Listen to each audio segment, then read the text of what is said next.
अपर्णा की जिस दिन शादी होने वाली थी उसी दिन उसकी बहन अनुपमा का पति फैक्ट्री में काम करते हुए मर गया था। अनुपमा तब अपनी बहन की शादी में व्यस्त थी। अपने पति के मौत के बारे में सुनकर अनुपमा ने जब रोना शुरू किया तब अपर्णा ने उससे कहा, आज मेरी शादी है और तुझे यहीं पर रोना है? मेरी शादी खराब करना चाहती है ना तू? नहीं बहन, ऐसी बात नहीं है। मेरे पति का देहांत हो गया है, इसीलिए। तो क्या हो गया? गरीब मजदूर और कितना जिएगा? अच्छा हुआ मर गया। ऐसा मत बोल बहन, वो था तो मेरा पति ही ना। गरीब को कोई पति बनाता है क्या? तेरा पति भी मर गया, अब तू भी मरेगी। मेरी शादी मत बिगाड़, जा यहाँ से। अपने मरे हुए गरीब पति के पास जा। अपर्णा दौड़ते हुए वहाँ से चली गई। माँ रुक जाओ, मैं भी आता हूँ। माँ मुझे भी ले चलो। अपर्णा के बच्चे भी उसके साथ चले गए। अनुपमा ने गुस्से से कहा, एक मुफ्त की नौकरानी मिली थी, वो भी चली गई। उसके पति को भी आज ही मरना था। अपर्णा के दिल में दया नाम की कोई चीज नहीं थी। वो बस पैसे देखकर अनुभव से शादी कर रही थी।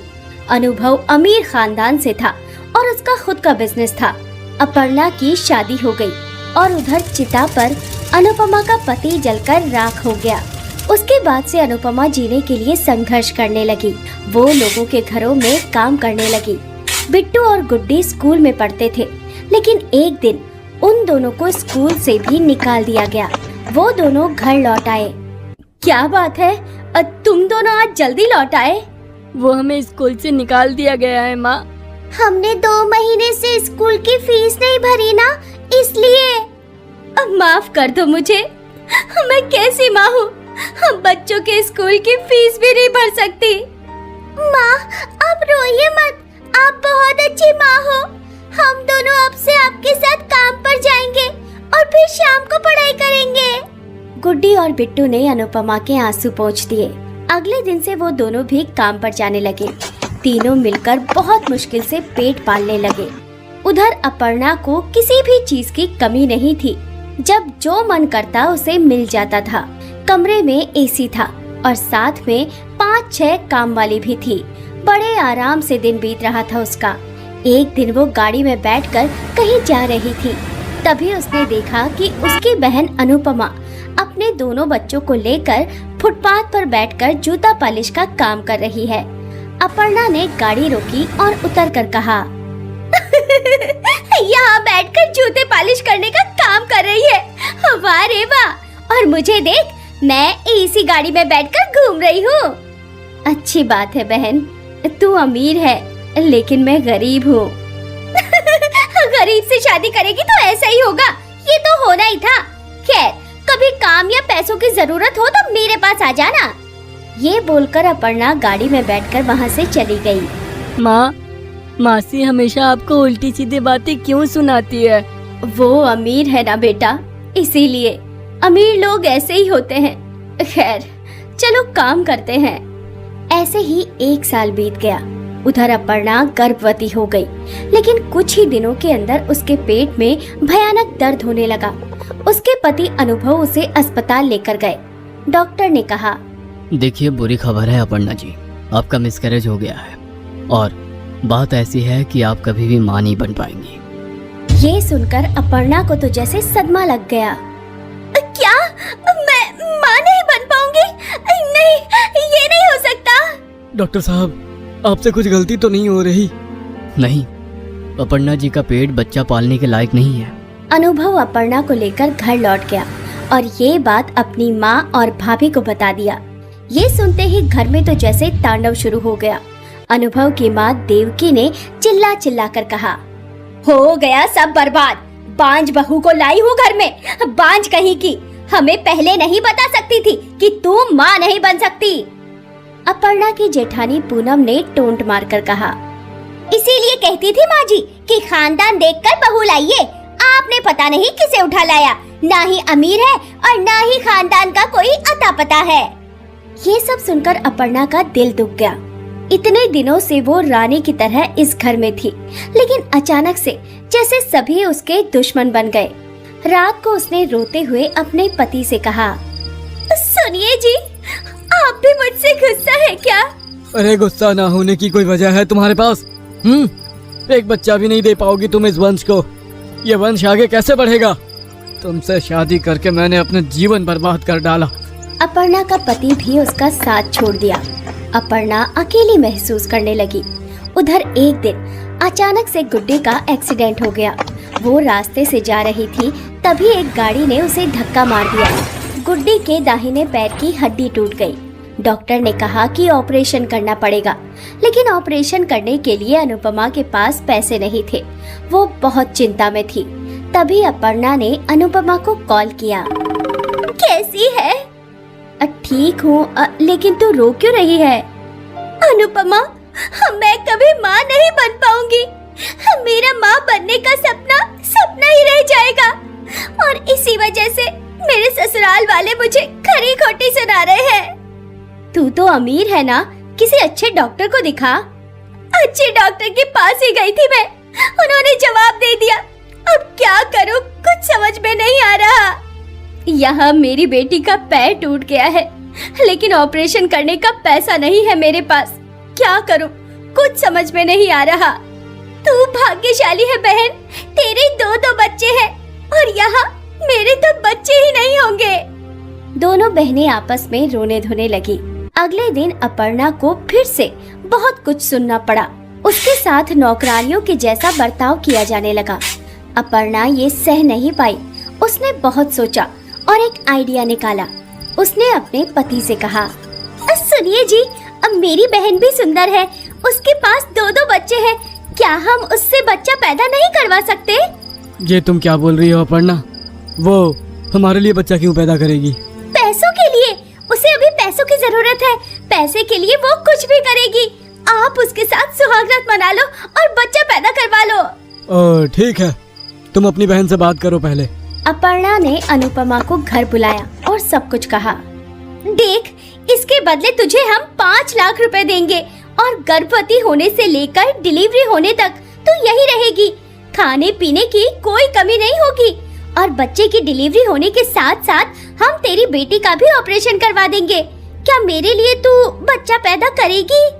पैसे, बेटी का ऑपरेशन और खाने पीने के बारे में सुनकर अनुपमा राजी हो गई। उसे खुद से भी ज्यादा अपने दोनों बच्चों की चिंता थी। अगले दिन उसने अनुभव के साथ सुहाग रात मना ली। उसके बाद वो गर्भवती हो गई और अपने दोनों बच्चों के साथ रहने लगी। अपर्णा की सास देवकी अनुपमा से कोई काम नहीं करवाती थी, क्योंकि उसके पेट में वंश का वारिस था, लेकिन बिट्टू और गुड्डी से घर का सारा काम करवाती थी।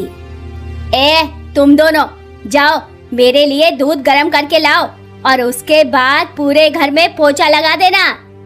लेकिन मेरा तो पैर टूटा हुआ है, मैं कैसे काम करूंगी? मैं वो सब नहीं सुनना चाहती, बस काम करो, नहीं तो मार पड़ेगी। गुड्डी लंगड़ाते हुए काम करती रही। हर रात को अनुपमा दोनों को गोद में सुलाकर रोते हुए एक ही बात कहती, बस कुछ दिन और, उसके बाद हम भी अमीर हो जाएंगे। ऐसे ही 9 महीने बीत गए और अनुपमा ने एक हेल्दी बेटे को जन्म दिया। घर के सभी लोग खुश हो गए। जन्म देने के बाद अनुपमा ने बच्चे को गोद में लिया ही था कि तभी अपर्णा ने उसे छीन लिया। भूल मत जाना कि ये मेरा बच्चा है, तूने बस इसे जन्म दिया है। बस एक बार मेरी गोद में तो दे, मैंने इसे 9 महीने पेट में पाला है। तो क्या हुआ, वो तो तूने पैसों के लिए किया है ना, अब पैसा ले और भाग यहाँ से। लेकिन बच्चे को देखकर अनुपमा का मन पिघल गया। आखिरकार माँ तो माँ होती है। उसने कहा, ठीक है, मैं चली जाती हूँ, लेकिन मुझे पैसे नहीं चाहिए। अपने बच्चे को जन्म देके पैसे नहीं ले सकती मैं। तू बच्चे को रख ले, मैं चली जाती हूँ। अनुपमा घर से निकल गई। वो फिर से अपने दोनों बच्चों को लेकर रास्ते पर रहने लगी। उधर बच्चे की तबीयत दिन ब दिन बिगड़ती गई। वो बच्चा हमेशा रोने लगा और एक दिन वो बेहोश हो गया। उसे डॉक्टर के पास ले जाने के बाद डॉक्टर ने कहा, देखिए, इस बच्चे को माँ का दूध चाहिए। बच्चे के लिए माँ का दूध जरूरी होता है। आप इसे दूध नहीं पिलाती हैं क्या?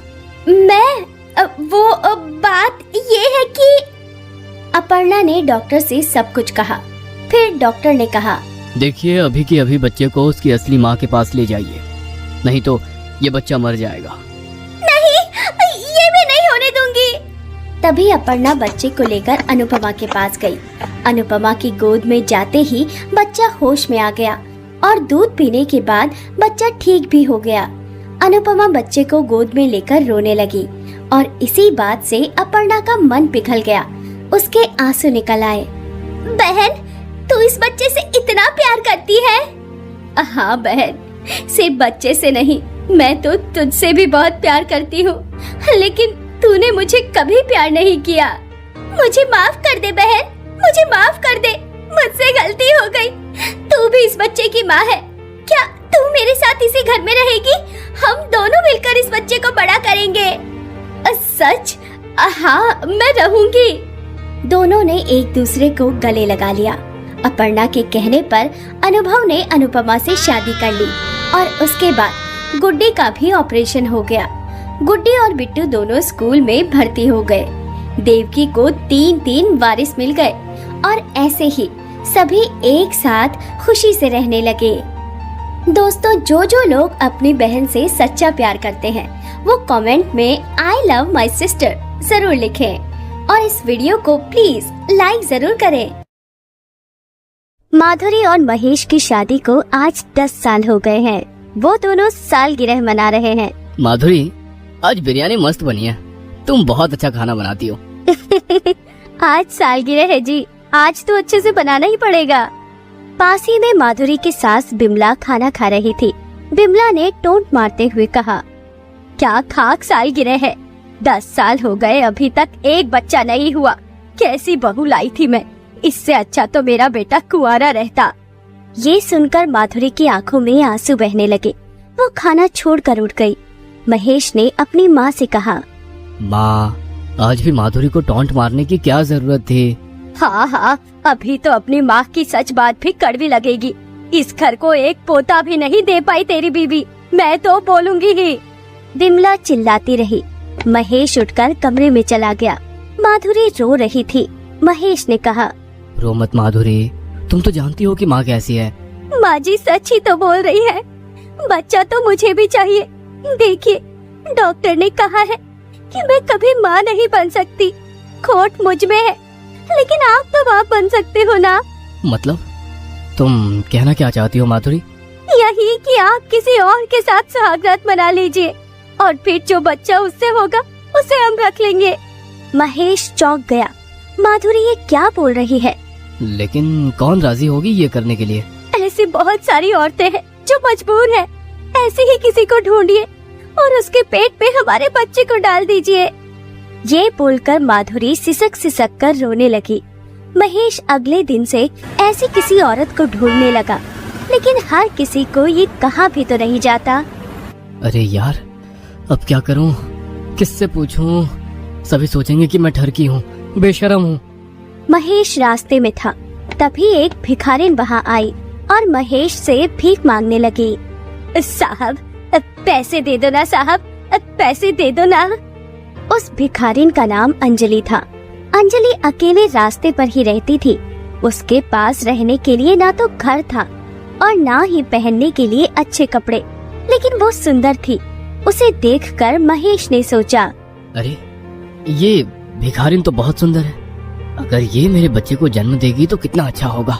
ये सोचकर महेश ने अंजलि से कहा, तुम्हारे पास रहने के लिए घर है? नहीं साहब, आखिर एक भिखारिन को कौन घर देगा? क्यों? मैं दूंगा, लेकिन उसके लिए तुम्हें मेरा एक काम करना होगा। काम? हाँ साहब, मैं कुछ भी करने को तैयार हूँ। महेश अंजलि को घर ले आया।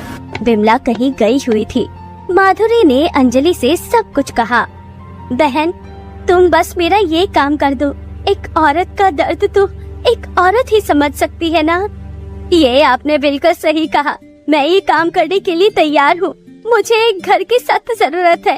आप घर का इंतजाम कर दीजिए, मैं उसी घर में आपके पति के साथ सुहागरात मनाऊंगी। माधुरी बहुत खुश हुई।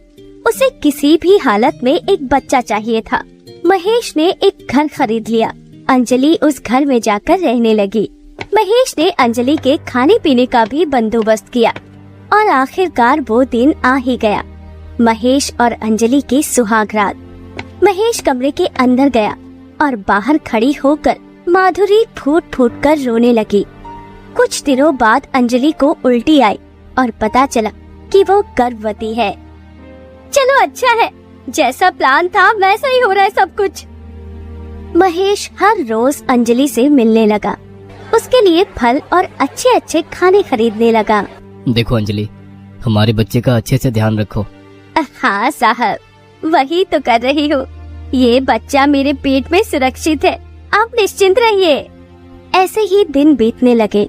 5 महीने बीत गए। अंजलि का पेट फूलने लगा। अंजलि को चलने फिरने में परेशानी होने लगी और बच्चा उसके पेट में लात मारने लगा। बदमाश, अपनी माँ के पेट में लात मारता है। अरे ये क्या बोल दिया मैंने? मैं तो इसकी माँ नहीं हूँ, इसकी माँ तो कोई और है। ये सोचकर अंजलि रोने लगी। मैं कैसे इस बच्चे को किसी की गोद में दे सकती हूँ? ये तो मेरा बच्चा है, मेरे पेट में बड़ा हो रहा है ये। अंजलि उसके पेट में पल रहे बच्चे के लिए इमोशनल होने लगी और कुछ महीनों बाद उसने एक बेटी को जन्म दिया। माधुरी और महेश अस्पताल में अपने बच्चे को लेने आए। अरे वाह, बेटा हुआ है मेरा। आपका नहीं, हमारा बेटा कितना सुंदर है। लेकिन माधुरी ने जब उस बच्चे को गोद में लिया तो वो बच्चा रोने लगा।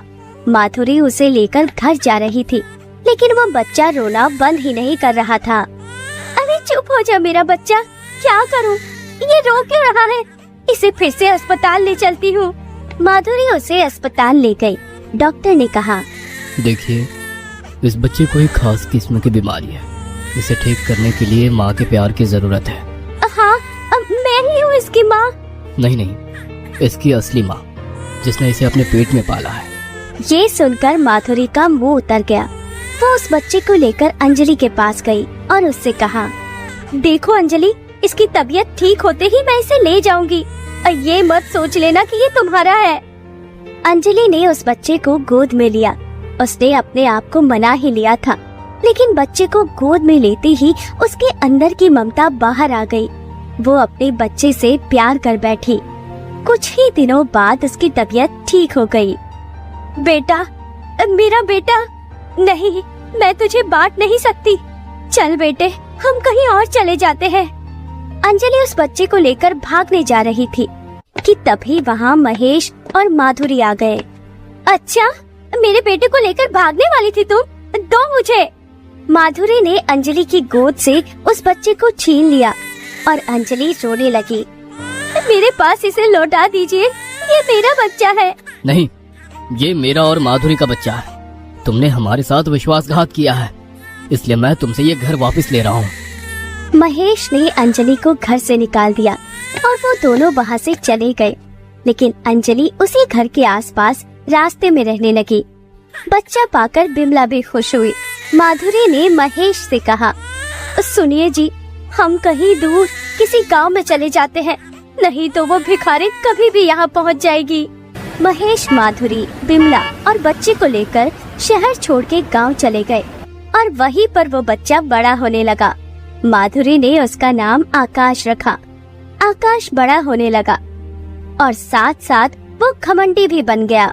उसके बाप के पास पैसा था और इतनी मशक्कत के बाद एक बच्चा हुआ था, इसीलिए कोई भी उसे कुछ नहीं बोलता। आकाश बात बात पर लोगों का अपमान करने लगा। ऐसे ही वो बड़ा हो गया और उसकी कॉलेज जाने की उम्र हो गई।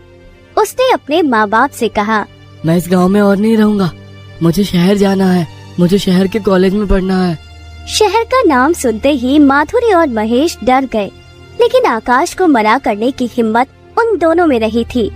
महेश और माधुरी ने सोचा कि अंजलि अभी तक मर गई होगी। आकाश शहर चला गया और उसी घर में रहने लगा जहां अंजलि रहती थी। और अगले ही दिन एक औरत ने उसके दरवाजे पर दस्तक दी। वो कोई और नहीं, खुद अंजलि थी। अंजलि इतने सालों से उस घर के बाहर बैठकर भीख मांगती थी। आज आकाश को आते हुए देखकर उसके मन में कुछ हुआ। माँ का मन है ना, अपने बच्चे को पहचान ही जाता है। अंजलि ने आकाश से कहा, मुझे काम चाहिए मालिक, कुछ काम दे दीजिए। आकाश ने उसे काम पर रख लिया। अंजलि को पता चल गया था कि ये लड़का उसका ही बेटा है, लेकिन आकाश को ये नहीं पता था। वो घमंडी था, इसीलिए बात बात पर अंजलि को मारने लगा, उसे उल्टी सीधी बातें सुनाने लगा। ए बुढ़िया, एक काम भी ठीक से नहीं कर सकती तू, ये ले।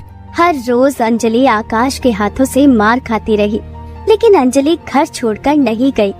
आखिरकार इतने दिनों बाद वो अपने बेटे के पास जो थी। ऐसे ही दिन बीत रहे थे। एक दिन अचानक से आकाश बीमार पड़ गया। गांव से महेश और माधुरी शहर आए और आकाश को अस्पताल लेकर गए। डॉक्टर साहब ने वही कहा जो आज से 18 साल पहले कहा था। देखिए, इस बच्चे को एक खास किस्म की बीमारी हुई है। इसे ठीक करने के लिए माँ के प्यार की जरूरत है।